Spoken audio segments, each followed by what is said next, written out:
Right, good morning. I'm going to share my screen. So today I was planning on, let's see if I can, okay. Um, this is where I wanted us to start. I wanted to just give a brief overview of what it looks like when our shoppers use the QR code, what the registration process looks like, sharing any tips and tricks on what that is. I wanted to then share, since we've had a bit of time with PantrySoft and people have been using it, I wanted to share the back end, like what the full um, clearance like for the admin person looks like. And then I wanted to share what the kiosk view looks like for the check-in volunteer, just to kind of give an idea of what all those different places look like. So I have my account in PantrySoft. So logging in as a shopper here. This takes, so you first like create the sign up, you use your first name, last name, and then create a username and password. The username has to be unique to you, so we encourage it being an email, and then the password has to be 8 characters, uppercase, lowercase, and then the number. But then it takes you to this registration page here. So then you fill out your name, birth date. We for checking in the greeter folks that are helping in the lobbies, having people click on the calendar button to select the birth date is recommended, because then it formats the birth date correctly. Sometimes people put zeros in, which sounds like it would be correct, but this format doesn't actually take those zeros there. And then you can change demographics, veteran status, employee status, all of those. Then they have contact information, and this is the button that they click to add different household members. So it defaults to child, but they may have a parent living with them. They may have their spouse, an unrelated adult. So they just add then this for each person in their household. So they'd fill this out and click this button again, and it would create another one. So just delete these real quick.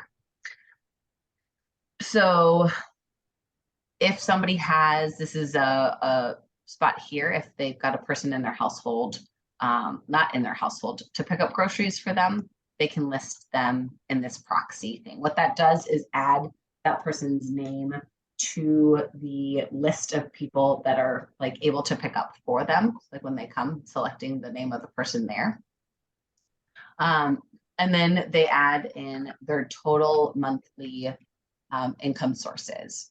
So they may get it from a number of different places. This field here feels like it's entered 3 times, but this is the one where you add the monthly sources. It'll then give you your total annual. We just do it on monthly. We know then that may not be the actual annual that you get, but we just ask for monthly. Then you do yes, no for SNAP. You can select multiple for forms of income. If you're a single parent household, then we ask, how did you hear about us? You can choose a different language that you prefer. And then if you have any dietary restrictions, and then there's a couple of write-in sections too. Then this last one is based on the number of people in their household and then the annual income that they get. So if one person's in my household and I make 24, I would then fall into the very low income bracket.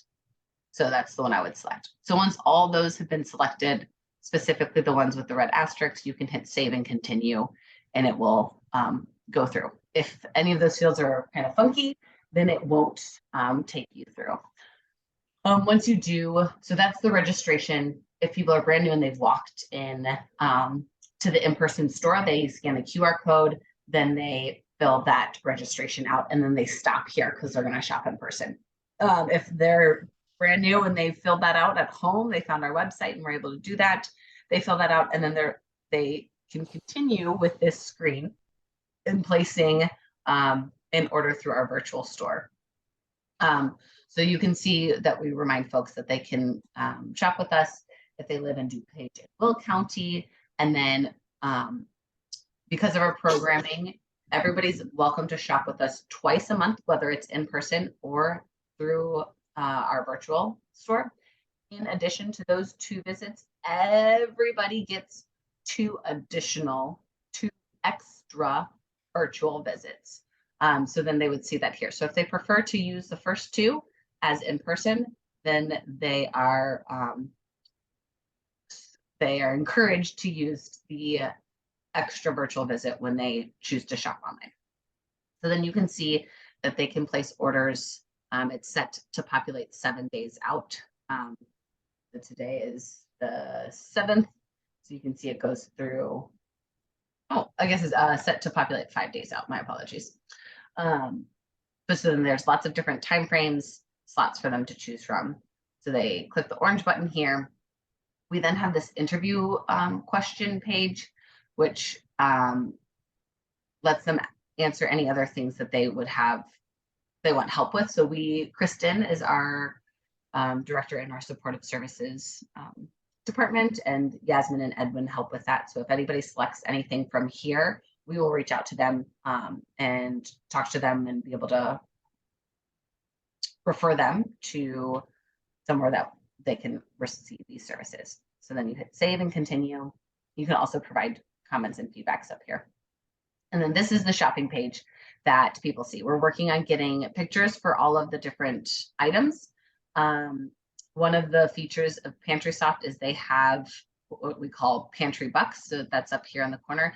And there are some of our items that have dollars associated with them. So if you add that to your cart, you can see that my pantry bucks went down 1 because I added ground beef.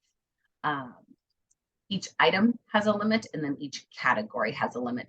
And that's based on how many people are in your household. So if you're a 1-person household, you're going to get a different volume of product than somebody with 7 people in their household. So then we've got it separated out by categories.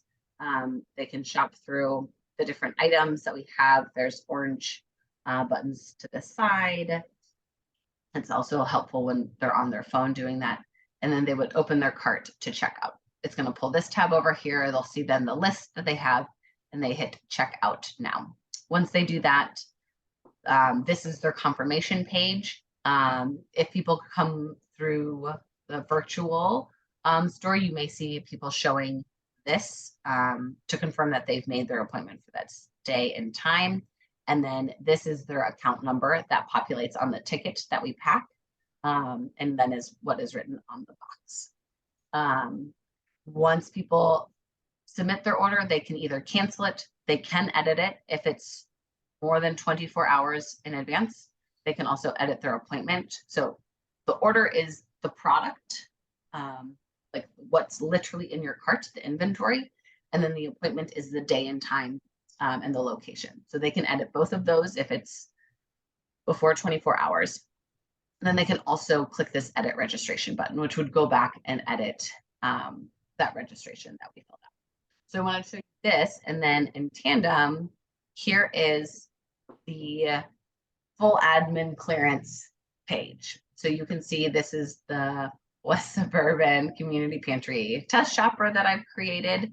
And then when I refresh this page here, you will see that that visit that I just created is listed here. So the registration that I just filled out, and then here is the appointment, the literal calendar date on which I'm coming, and then the visit, the inventory that I have. So as an admin, if I were to edit this visit, I can then see the product, the answers to the questions, and then the appointment. So there's all these different functions that I, as an administrator, can change.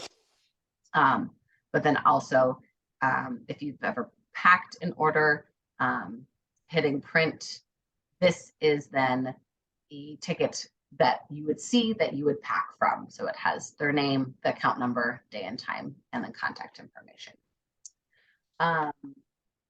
So I wanted to show you that. I also wanted to log out here and then log in as the kiosk volunteer, the check-in volunteer.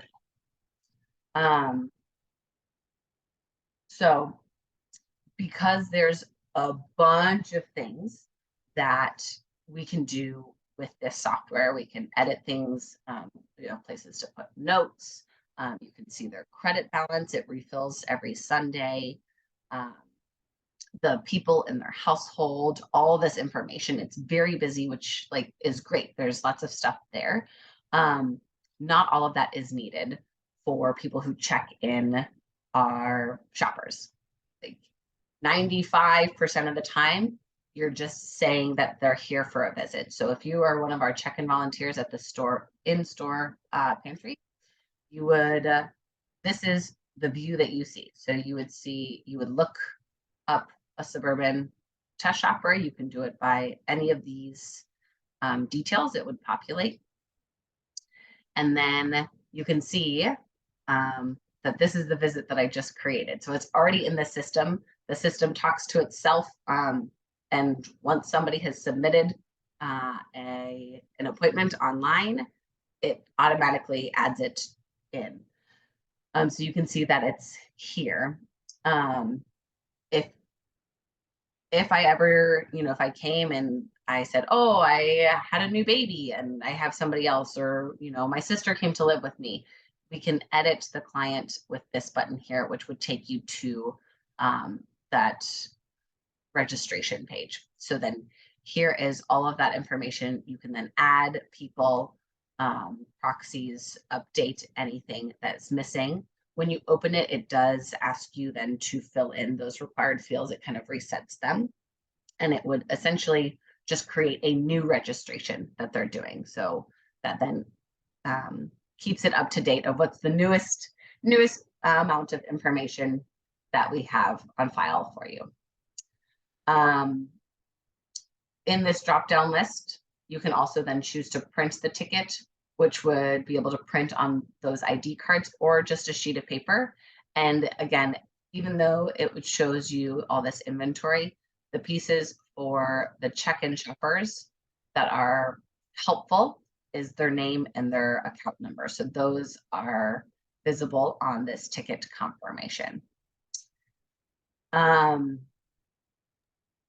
Yes. And Ellie, can I interrupt here for a second? And also for folks who are doing check-in here, when they come into this page, if they drop down on that extra virtual visit, in our test here, you can't see it, but if you wanted to know how many visits they already had this month, when you drop that down, it'd show all of the visits. So before you even got into checking them in for food, you would be able to see that they had no visits left. Yep. So I'm just going to, right now in real time, I'm going to create an in-person visit at the store on the admin side, pretending they came previously. And then if I were to refresh this page and look for this tester again, you could see then here are those 2 visits that I had right in the month of April.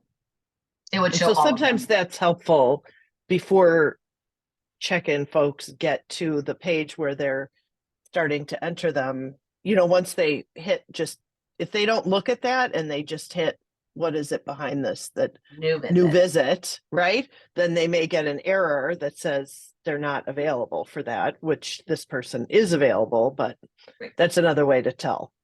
Yep, exactly. Great point.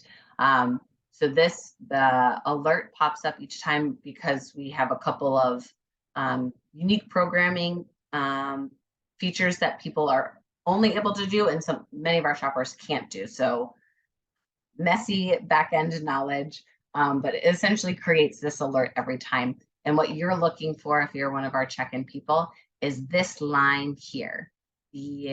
Those first 2 visits that everybody can do a month, whether it's shopping online or in person, or they can get a grab and go box. They can do one of those 3 things twice a month. They can visit us twice a month in one of those 3 ways. So this line, even though it says grab and go in person and virtual, is that visit type. They can do this line twice.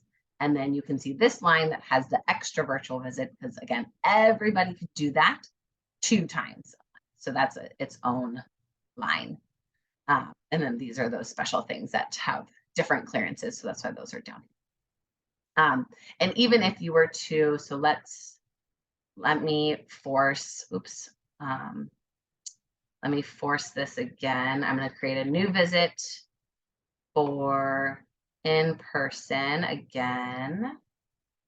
And we're going to do it for 6. Exit. So then what I want to show you here is what happens if you do hit that limit. So this person has 2 in-person visits for the month of April. Let's say we hit new visit. So you can see there is no in-person visit available. So let's pretend I hit yes, I want to continue and I want them to visit in person. If I have them shop at the in-person store for an in-person visit, and this is red, so it means I can't do this, and I try and hit save and exit, it's going to come up with this alert. An in-person visit will result in a visit violation. So thank you. I have found check-in people just clicking, and then they get there without really concentrating on the other choices. And then they get this red thing and they're like, whoa, wait a minute. Why, you know? And so in order to tell the person, oh, well, you are here on April 5th and April 6th. So now you can't come on April 7th. That's why I will have them look initially so that it's not a surprise that they've already been here twice in person. Yep, exactly. Because you saw on the screen, I couldn't move forward, so I had to cancel that visit. And then it takes you back to the search screen. So then you have to look them up, and then you can see here, oh, you did come twice in person already in April. So if we were to do a new visit again, you can see, oh, I see, no in person, but you are eligible for an extra virtual visit. And the next time you can come, the next eligible date is May 1st, right? Because we do it on the calendar month time frame. So I just wanted to show you this. If ever you, so let's take this visit. You could select this visit, which would take you to this page. If they, if they needed to add, if they got a birthday bag and you clicked save and exit and they're like, oh, wait, I'm getting a birthday bag, or I did want a holiday Easter ham and you forgot to add it as the inventory item, could take it here and add the holiday ham. Oh, it says there's no quantities because I'm at the wrong inventory thing, but you would be able to add that there. Okay, I'm gonna stop share and see if anybody has any questions. My hope was to share this information and then see if folks have questions. I was going to kind of compile feedback questions and then put together what we want to talk about next week or learn more about if I can't answer them.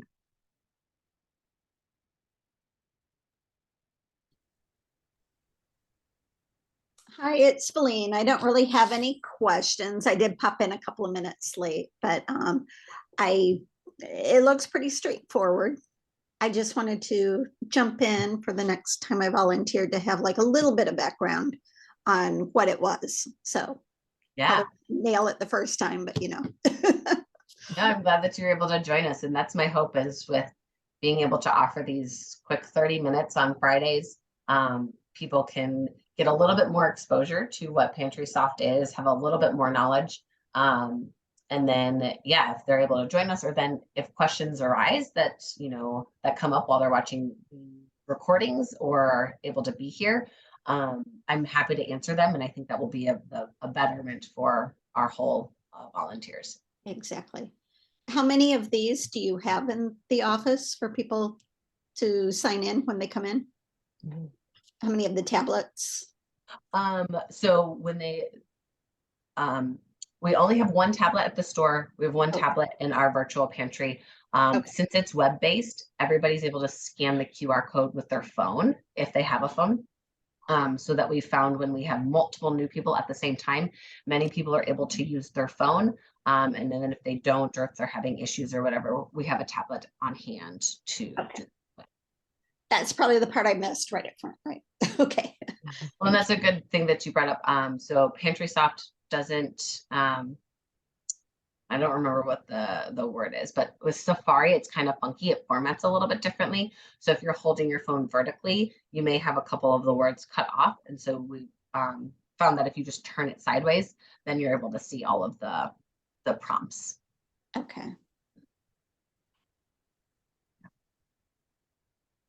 Yes, do you have any questions or any other ones? This is in place right now, correct? Mm-hmm. Yep. Yeah, we started PantrySoft, this software, on March 7th. So we've had it for a month. All right. All right. Yep. And if people, has it been going okay with people? Yeah. Yeah. So one of the things, yeah, we're just we've got if they're new and signing up, I've heard from volunteers that it's much simpler than the paper forms that we were doing, and it's much quicker. Obviously still some types of bumps and bugs as we try to elevate everybody's understanding of technology, right? Some of our shoppers are like, yo, I got this. I know how to do this. And some people are like, a phone, QR code, what is that? And so we've had volunteers available to help and assist with that.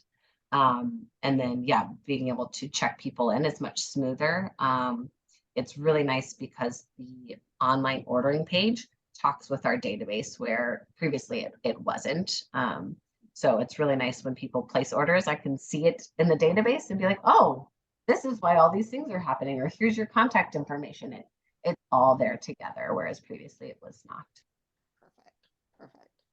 Then one last thing. So is it in different languages? Because I know like it's been a lot of Spanish recently. Yes.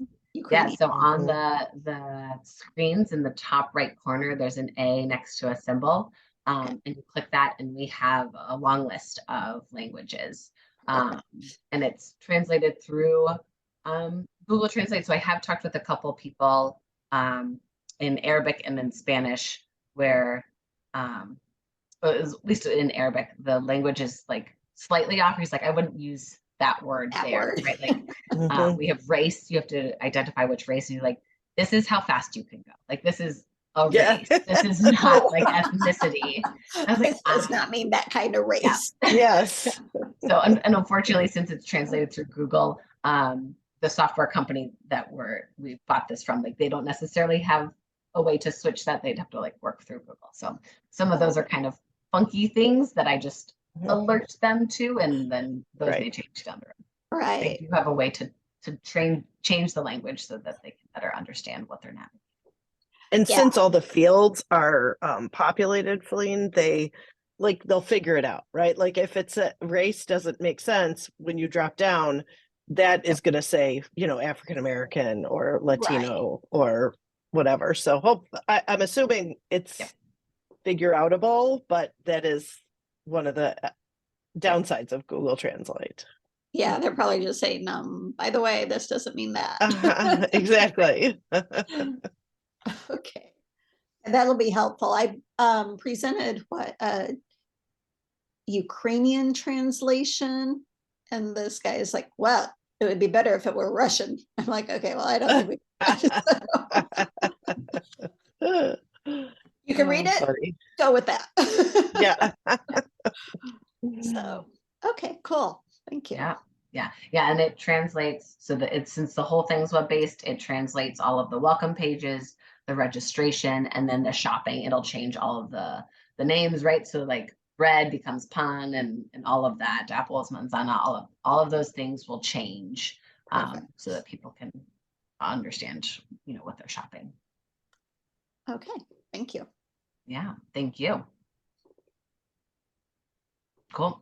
Well, if nobody has any other questions, we can end here, and then, Colleen, you want to send out an email to folks, and then if any folks who are watching this as a recording have questions, please feel free to email me. Like I said, there's this, I joked, I was like, we'll meet for 30 minutes, but there's like 3 years of knowledge that, you know, could be shared about PantrySoft and what we can do. And so if people have questions, let me know, and I'm happy to either respond via email or have that be a part of, you know, next Friday's tutorial.